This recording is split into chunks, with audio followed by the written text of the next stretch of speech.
गैर इरादी तौर पर पेशाब के निकल जाने को इनकॉन्टिनेंस कहा जाता है। इस इनकॉन्टिनेंस की बहुत सारी इकसाम होती हैं, जिसके अंदर स्ट्रेस इनकॉन्टिनेंस, अर्ज incontinence, overflow incontinence, mixed incontinence और ट्रू इनकॉन्टिनेंस शामिल है। आज हमने जिस टॉपिक पर बात करनी है, आज हमने डिस्कस करना है कि स्ट्रेस इनकॉन्टिनेंस क्या होती है और इसकी क्या क्या मैनेजमेंट ऑप्शन हमारे पास। अस्सलाम वालेकुम, welcome to Urotalks with doctor Haris. मेरा नाम डॉक्टर मोहम्मद सिद्दीक हारिस है और मैं एक कंसल्टेंट यूरोलॉजिस्ट हूँ जी। तो आज हमने बात करनी है स्ट्रेस इनकॉन्टिनेंस के बारे में। स्ट्रेस इनकॉन्टिनेंस क्या होती है? स्ट्रेस इनकॉन्टिनेंस का मतलब ये है कि जब भी पेशेंट कोई वज़न उठाने वाला काम करे या उठ के बैठे, वज़न उठाए, सीढ़ियाँ चढ़े, खांसी करे, छींके, तो ऐसी सूरत के अंदर उसके जो पेशाब है थोड़ा बहुत वो कपड़ों में निकल जाता है। मतलब जिस कंडीशन के अंदर पेट के ऊपर वज़न पड़ेगा उस कंडीशन के अंदर पेशाब के निकल जाने को स्ट्रेस इनकॉन्टिनेंस कहा जाता है। स्ट्रेस इनकॉन्टिनेंस ज़्यादातर देखने में आता है कि 50% फीमेल्स जो हैं इसका सामना करती हैं और अमूमी तौर पर ज़्यादातर ये फीमेल्स में ही देखा जाता है। स्ट्रेस इनकॉन्टिनेंस की वजह क्या होती है? स्ट्रेस इनकॉन्टिनेंस तब होता है जब भी कभी पेट के ऊपर ज़्यादा प्रेशर पड़ता है, तो जिसकी वजह से मसाने के ऊपर पड़ने वाला प्रेशर जो है वो पेशाब को लीक करा देता है। अमूमी तौर पर ये उन कंडीशन में होता है जिनके अंदर जो ज़ेरे नाफ पट्टे हैं, जो मसाने को जिनका कंट्रोल होता है, जिन्होंने मसाने के जो स्फिंक्टर हैं उसको कंट्रोल किया होता है, वो वीक हो जाते हैं। अमूमी तौर पर जब भी ब्लैडर का जो मुंह है, जिसे हम ब्लैडर नेक बोलते हैं, जब उसकी कमज़ोरी हो जाती है किसी भी वजूहात से, जो मैं आगे डिस्कस करूँगा, उसकी वजूहात की वजह से पेशाब जो है पेशेंट का वो कपड़ों में निकल जाता है और काफ़ी ज़्यादा परेशान होकर पेशेंट हमारे पास प्रेजेंट। स्ट्रेस इनकॉन्टिनेंस की क्या क्या वजूहात हो सकती हैं? नंबर 1 जो इसकी वजह है वो ये कि ऐसे पेशेंट जिनके अंदर काफ़ी सारे, जिन्होंने बच्चे पैदा किए होते हैं नॉर्मल डिलीवरी से, उनके अंदर ये होता है कि लेबर के वक्त जो उनका बच्चा है उसके प्रेशर की वजह से जो ब्लैडर नेक है वो कमज़ोर हो जाती है और बार बार डिलीवरीज़ होने की वजह से उसके अंदर परमानेंट एक डैमेज या परमानेंट एक लॉस आ जाता है। उसका कंट्रोल जो है वो पहले जैसा नहीं रहता।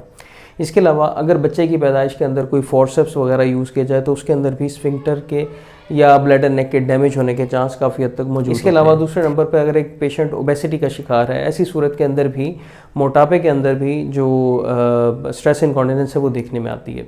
इसके अलावा ऐसी फ़ीमेल पेशेंट जिनके अंदर मेनोपॉज हो गया है, मतलब उनकी मेंसेस जो हैं वो बंद हो गई हैं, उसके बाद उनके जो ब्लड के अंदर हार्मोन्स का लेवल है वो डिस्टर्ब हो जाता है, उस डिस्टर्बेंस की वजह से भी स्ट्रेस इनकॉन्टिनेंस। इसके अलावा बुढ़ापे के अंदर जैसे जैसे फीमेल की एज ज़्यादा होती है उसी तरह उसके पट्ठों के साथ साथ मसाने के पट्टे भी कमज़ोर हो जाते हैं, जिसकी वजह से जो है स्ट्रेस इनकॉन्टिनेंस है वो देखने में आती है। और कुछ ऐसी न्यूरोलॉजिकल कंडीशंस हैं जैसे स्फिंक्टर डेफिशिएंसी हो सकती है और इसके अलावा कोई भी न्यूरोलॉजिकल एलिमेंट हो सकता है जिसके अंदर ज़ेरे नाफ पट्टे कमज़ोर हो जाएं, तो ऐसी सूरत में स्ट्रेस इनकॉन्टिनेंस देखने में आती है।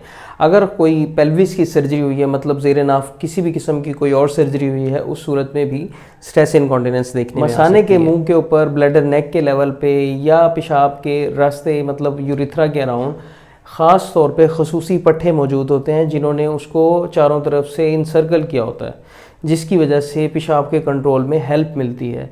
ये हमारे अमूमी तौर पर इनको हम पेल्विक फ्लोर मसल्स बोलते हैं। जब भी ये किसी बीमारी की वजह से वीक हो जाते हैं, ऐसी सूरत के अंदर पेशेंट जो है हमारे पास इनकॉन्टिनेंस के साथ प्रेजेंट करता है।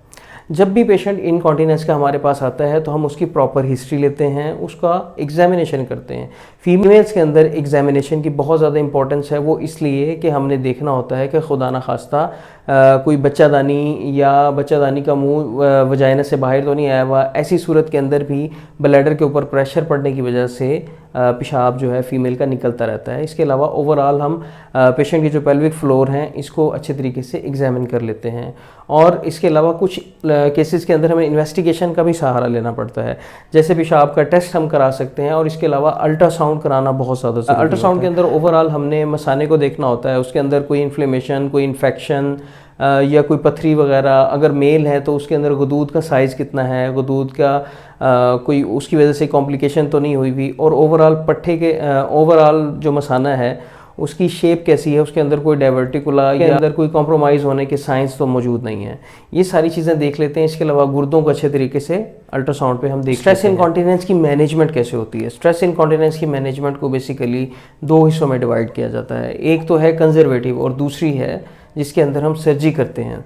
कंजर्वेटिव मैनेजमेंट के अंदर सबसे पहले जो काम है वो ये कि अपना लाइफस्टाइल को मॉडिफाई करना है। अगर आप ओबेसिटी का शिकार हैं तो आपने अपनी वज़न को कम करना है। वज़न के कम करने से बहुत अच्छे रिजल्ट देखने में आते हैं। अगर आप कोई ऐसे मशरूबात लेते हैं जिसकी वजह से पेशाब ज़्यादा आता है, मतलब खुदा न खास्ता आप ड्रिंकिंग करते हैं, अगर आप चाय, कॉफ़ी, कोल्ड ड्रिंक्स ये ज़्यादा इस्तेमाल करते हैं, तो ये आपको बिल्कुल ख़त्म करना पड़ेगा। और ख़ास तौर पर बेड टाइम से पहले तो आपको बिल्कुल ही इसको स्टॉप करना पड़ेगा। अगर आप स्मोकिंग करते हैं तो स्मोकिंग से आपको जान छुड़ानी पड़ेगी। ये सारी चीज़ें करने से ओवरऑल आपकी जो हेल्थ है वो भी इम्प्रूव होगी, और साथ में आपके पेल्विक फ्लोर के लिए, आपके ब्लैडर के लिए भी बहुत ज़्यादा नंबर पे बात आ जाती है कि ओवरऑल आपने एक्सरसाइज करके अपना वज़न कम करना तो है, लेकिन आपने ज़ेरे नाफ जो पट्टे हैं जो मैंने अभी आपको बताए हैं उनकी एक्सरसाइज भी करनी है। उनको हम अमूमी तौर पर पेल्विक फ्लोर मसल्स कहते हैं, आपने उनकी ट्रेनिंग करनी है। पेल्विक फ्लोर मसल्स की ट्रेनिंग की वजह से जो आपके ज़ेरे नाफ पट्टे हैं जो पेशाब के कंट्रोल में आपकी हेल्प करते हैं, उनकी बहुत अच्छे तरीके से डेवलपमेंट होगी। वो आपके पेशाब के कंट्रोल में आपको हेल्प करेंगे।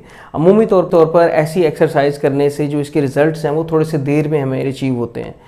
मतलब 3 महीने से 6 महीने भी लग सकते हैं, क्योंकि अगर आप वैसे भी देखें, अगर आप किसी भी बॉडी बिल्डर से पूछें कि अगर उसने मसल डेवलप करने हैं तो उसको वेट करना पड़ता है, काफ़ी अरसे एक्सरसाइज करनी पड़ती है, तब जाके उसके पट्टे जो हैं, उसके मसल्स जो हैं वो बिल्ड होते हैं, स्ट्रॉन्ग होते हैं। इसी तरह जो ज़ेरे नाफ पट्टे हैं उनको भी हमने अच्छे तरीके से एक्सरसाइज करके over the longer period of time हमने इनको स्ट्रॉन्ग करना होता है, ताकि आपके पेशाब का कंट्रोल जो है वो बेहतर हो सके। दिन में 3 से 4 मरतबा करनी ज़रूरी होती हैं, और तकरीबन 8 से 10 दफ़ा एक सेशन में आप करते हैं। पेल्विक फ्लोर मसल्स या कीगल एक्सरसाइजेज इनको कहा जाता है। इसके ऊपर मेरी पहले भी एक वीडियो मौजूद है, वो आप जाकर चैनल पर देख सकते हैं। इसके अलावा आती है मेडिसिन की। जैसे मैंने बताया, पहली 2 ऑप्शन से ऑलमोस्ट 30% लोग जो हैं वो काफ़ी ज़्यादा फ़ायदा हासिल कर लेते हैं। 100 में से 30 फीमेल्स जो हैं वो अच्छे तरीके से इन चीज़ों से अपने पेशाब के कंट्रोल को बेहतर बना लेती हैं। जिन केसेस में नहीं होता उनमें हमें मेडिसिन एडवाइस करनी पड़ती है। मेडिसिन के अंदर हम डुलोक्सिटीन ख़ास तौर पर एडवाइस करते हैं। उसके अपने साइड इफ़ेक्ट होते हैं, पेशेंट को वो बेयर करने होते हैं। अमूमी तौर पर इस मेडिसिन को शुरू हम कम डोज से करते हैं, सुबह शाम लेनी होती है, और उसके बाद अगर ज़रूरत पड़े तो इसकी डोज को इंक्रीज़ भी किया जाता है। चौथे नंबर पर आ जाती है इंटरवेंशनल मैनेजमेंट। मतलब आपने सब कुछ कर लिया लेकिन आपके पेशाब का कंट्रोल बेहतर नहीं हो रहा। ऐसी सूरत के अंदर आपको सर्जिकली कुछ ना कुछ करना पड़ता है, जिसकी वजह से, जिसकी हेल्प से आप अपने स्फिंक्टर को बेहतर बना सकते हैं, आपके पेशाब के कंट्रोल को बेहतर बना सकते हैं। कुछ यूरिथ्रल बल्किंग एजेंट्स होते हैं जिनको आप कैमरे के ज़रिए पेशाब के रास्ते या स्फिंक्टर के अंदर या पेशाब की नाली के अंदर इंजेक्शन के ज़रिए डाल देते हैं, जिसकी वजह से जो उसका मुंह है पेशाब की, ब्लैडर की नेक का, वो तंग हो जाता है और आपका पेशाब का कंट्रोल बेहतर हो जाता है। अगर एक फ़ीमेल को स्ट्रेस इनकॉन्टिनेंस जो है वो बच्चादानी के नीचे निकलने की वजह से हुई है, तो ऐसी सूरत में उसका ऑपरेशन कराना ज़रूरी है। जब ऑपरेशन की वजह से आपकी बच्चादानी को ऊपर फिक्स किया जाता है तो उसकी वजह से पड़ने वाला जो प्रेशर है मसाने के ऊपर वो कम हो जाता है और आपके पेशाब का कंट्रोल बेहतर हो जाता है। इसके अलावा कुछ केसेस के अंदर आर्टिफिशियल स्फिंक्टर भी लगाया जाता है। पेशाब के कंट्रोल का सिस्टम एक अलग से लगा दिया जाता है, जिसकी वजह से आपके पेशाब का कंट्रोल बेहतर हो जाता है। बाद जो ऑप्शन हमारे पास आता है वो यूरिथ्रल स्लिंग्स होती हैं। स्लिंग्स बेसिकली टेप्स की तरह होती हैं, मैश के टेप्स होते हैं। जैसे एक पतली सी टेप होती है और ये बनी होती है मैश की, प्रोलीन की मैश की या डिफरेंट मटेरियल्स की। इनको ब्लैडर नेक के लेवल के ऊपर टाइट कर दिया जाता है और over the period of time फिर इसकी मदद से पेशाब के जो कंट्रोल है पेशेंट का वो बेहतर हो जाता है।